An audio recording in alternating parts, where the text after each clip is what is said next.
पिछले एपिसोड में देखा था हमारा मेन कैरेक्टर इस आदमी को ऑफर देता है कि मेरे साथ मिलके ग्रेट डेमन किंग को मारना चाहता है। वो भी कहता है एक सेकंड, क्या वाकई में मुझे ग्रेट डेमन किंग को मारने का मौका यहाँ पे मिलेगा? लेकिन कैसे भाई, मैं पागल आदमी नहीं हूँ। वो ग्रेट डेमन किंग बहुत ज़्यादा हाई लेवल का है और उसके मुकाबले में तो इतना ज़्यादा कमज़ोर हूँ। हमारा मेन कैरेक्टर भी कहता है या ये बात तुमने सही बोली, हम डायरेक्ट जाके उसको मारने वाले नहीं है। हमें कुछ भी करके पहले अपनी पावर यहाँ पे बढ़ानी है, इतनी ज़्यादा बढ़ानी है ताकि हमें कोई प्रॉब्लम ना हो। और मैं हूँ ना, मैं उसमें तुम्हारी पूरी तरीके से हेल्प करूँगा। सबसे पहले ये लो बाबा जी की बूटी, इसको पी लेना और अपने चोटों पे लगा लेना। धीरे धीरे सारा का सारा चोट यहाँ पे ठीक हो जाएगा। तुम्हारा जो कॉन्शियसनेस है वो भी स्ट्रॉन्ग बनेगा। लाभ लाभ लाभ लाभ लाभ लाभ लाभ लाभ। वो भी कहता हूँ कि ठीक है समझ गया। और कुछ? वाओ यार, ये दोनों चीज़ इसने मुझे दे दिया, बड़ा कमाल का है। शुक्रिया सीनियर, बहुत ज़्यादा शुक्रिया। और यहाँ पे कहानी में ट्विस्ट क्या ना भाई, हमारी वो जो नाना है, नाना हमको बताती है ट्विस्ट किया। हमारे मेन कैरेक्टर ने जो दवा दिया, स्पेशली जो लकड़ी यहाँ पे दिया, वो हमारे मेन कैरेक्टर का बॉडी का एक पार्ट है जिसके द्वारा हमारा मेन कैरेक्टर उस बंदे पर नजर रख सकता है कि वो कहाँ जा रहा है और क्या यहाँ पे कर रहा है। और हमारा मेन कैरेक्टर को मालूम है ना, वो आगे चल के एक ऐसे एरिया में जाएगा जहाँ पे zombies आएंगे, जहाँ पे स्पिरिचुअल पूल आएगा। और जैसे स्पिरिचुअल पूल में बैठकर अपना कल्टीवेशन करना स्टार्ट करेगा ना, तो उस स्पिरिचुअल पूल का फायदा हमारे मेन कैरेक्टर को घर पे बैठे बैठे भी होगा उस लकड़ी द्वारा। तो यही नाना कहती कि आप तो बड़े समझदार हो, इससे उसका भी फायदा और आपका भी फायदा। Naughty naughty. हमारा मेन कैरेक्टर भी कहता अरे अरे सारा क्रेडिट तुझे जाता है, अगर तूने नहीं बताया रहता तो मुझे मालूम भी नहीं चलता। अब आते भाई डेमन लोग की ओर, जहाँ पर इन्हें खबरी आता है और खबरी खबर देता है कि याद है एक वॉरियर इंसान यहाँ पे था, उस डेमन के हाथों में वो घर से निकल चुका है और घर से निकल के कहीं ना कहीं तो जा रहा है। तो ये लोग भी कहते हैं व्हाट, साले को डर नहीं लगता कि डेमन के एरिया में अकेले निकल के जा रहा है? भाई दबे बताने का कष्ट करोगे कहाँ जा रहा है? तो बोला जाता है नेदर बेसिंग, ये वही एरिया जहाँ पे स्पिरिचुअल पूल और अपने zombies मिलेंगे।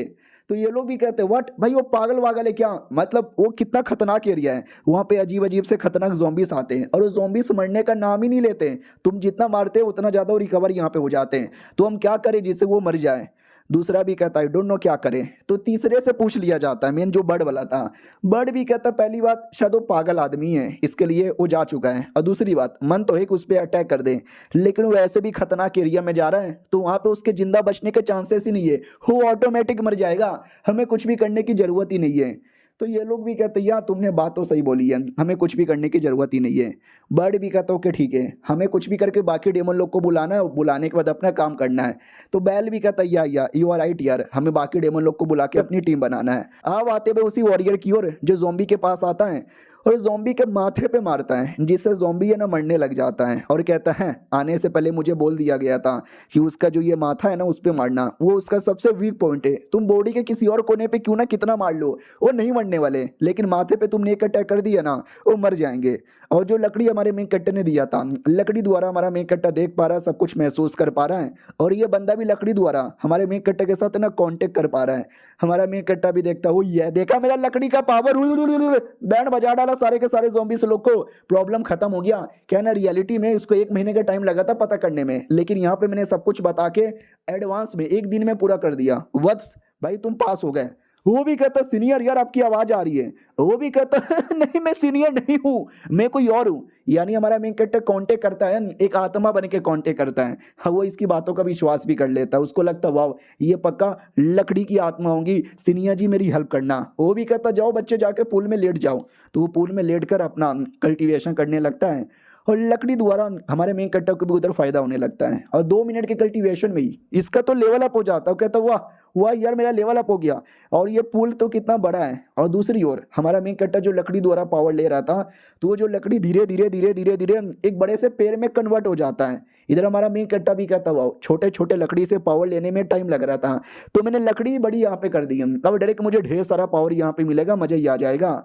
और फाइनली पुल का जो उतना भी पावर लेना था वो ले लिया जाता है। और वो जो बंदा था अपना, वो लकड़ी को अपने साथ लेके निकल पड़ता है क्योंकि हमारे मेन कैरेक्टर ने बोला था, और उसको एक एरिया में लाके रख देता है। और कहता ठीक है सीनियर मैंने लकड़ी रख दिया, और कुछ? वो भी कहता ना और कुछ भी नहीं। वो भी कहता सच्ची में यार मैं लकड़ी यहीं पे छोड़ के चल जाऊं, कुछ हो गया तो? हमारा मेन कहता भी कहता अरे यार टेंशन काहे लेते, वो कुछ नहीं होने वाला, सब कुछ बढ़िया होगा। क्या ना भैया वो एरिया है जिस एरिया में डेमन लोग आएंगे, और मैं ये पेड़ द्वारा डेमन लोग की बैंड बजाना चाहता हूँ यहाँ पे बैठे बैठे, इसलिए मैंने छोड़ दिया है यहीं पर, तुम देखते रहो। अब आते भाई अपने वही डेमन लोग की ओर, जहाँ पे 3 डेमन, एक हाथी जैसा डेमन, एक राइनासोर जैसा डेमन, और एक पता नहीं यार वो शायद ऑक्टोपस होगा, हाँ ऑक्टोपस वाला डेमन। यानी ये 3 डेमन किंग मिलने आते हैं और अंदर बैठ के मीटिंग करने लगते हैं। बाहर से बॉडीगार्ड भी कहते हैं भाई क्या हुआ अचानक से ये अलग अलग से 3 डेमन किंग क्यों आ गए, 3 पहले से 3 अभी यानी 6 हो गए। दूसरा भी कहता मैंने सुना ये लोग कहते हैं विच के पास सुंदर सुंदर लड़कियां थी, लेने की कोशिश की थी, लेकिन विच ने इनको मार के भगाया, उसी से बदला लेने की प्लानिंग चालू है। तुझे भी चाहिए क्या सुंदर लड़की? वो भी कहता भाई ऐसी अश्लील बातें मत कर, चाहिए तो लेकिन कोई बात नहीं। अब आते भाई अंदर जहाँ पे मीटिंग हो रही थी और 2 मिनट में मीटिंग पूरी हो जाती है। मीटिंग का सिंपल प्लान था, हाथ मिलाकर उस विच को जान से मारेंगे। तभी अचानक से बैल वाला डेमोन भी कहता है एक सेकंड, बाहर से कुछ आवाज आ रही है। बर्ड भी कहता है एक सेकंड, हाँ आवाज तो मुझे भी आ रही है, क्योंकि बाहर अटैक हो गया था किसी बहुत ही बड़े क्रिएचर का, जो इनके तंबू पे अटैक करके पूरा का पूरा तंबू मसल देता है। लेकिन ये सारे के सारे डेमोन अपने आप को बचा के बाहर आ जाते हैं और कहते हैं क्या हो रहा है, कौन अटैक कर रहा है?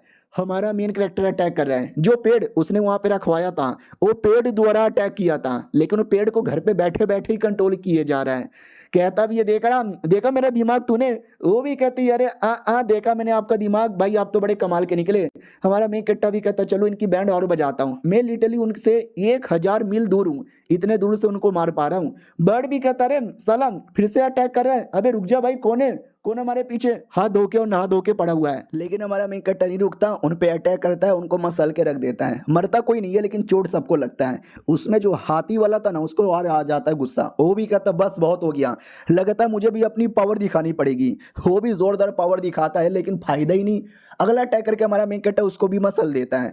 बैलो स्नेक भी कहता है अरे भाई ये क्या हो गया, वो तो सबको एक एक करके मसले जा रहा है। हाथी भाई तू ठीक है ना? देख सकते हैं हाथी की हालत हो गई थी, लड़ने लायक क्या खड़ा होने के लायक भी नहीं बचा था। बाकी डेमोन भी कहते भाई तूने वो तो बोला विच कमजोर है, हम सब हाथ मिला लेंगे तो आसानी से मार सकते हैं, तो ये उसके अंदर इतनी पावर कैसे चली आई? भाई मुझे अपनी जान बचा के भागना है।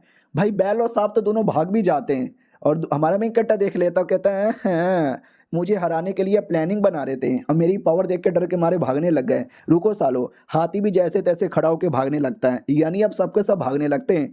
जो राइनोसॉर था ना वो भी देखता भाई मेरी पावर अभी 600-700 साल की बराबर की है, और जो बंदा जिसने अब अटैक किया 1000 साल के बराबर लग रहा है, हम तो ना टिक पाएंगे। उतने में बड़े बड़े हाथ वही हमारा मेन कट्टा कंट्रोल करके चला देता है। वो लोग भी कहते भाई ये तो पीछे से अटैक कर रहा था, अब आगे से कैसे आ गया? आगे पीछे दाएं बाएं कहाँ जाए समझ नहीं आ रहा, भागने का मौका ही नहीं मिलता। बैंड बजाती है उनकी, लेकिन जो बर्ड था वो कहीं दूर आ चुका था। वो भी कहता है काफी दूर आ गया, यहाँ तक तो उसका अटैक नहीं आएगा, यानी यहाँ पे तो मैं सेफ हूँ। हाय गॉड यार, मैं तो एटलीस्ट बच गया। लेकिन हमारा मेन कैरेक्टर का अटैक, जड़ जैसा अटैक यहाँ तक भी आता है, उसको भी जकड़ लेता है और ये चैप्टर यहीं पे खत्म हो जाता है। मिलते हैं किसी और वीडियो में, जब तक के लिए बाय बाय।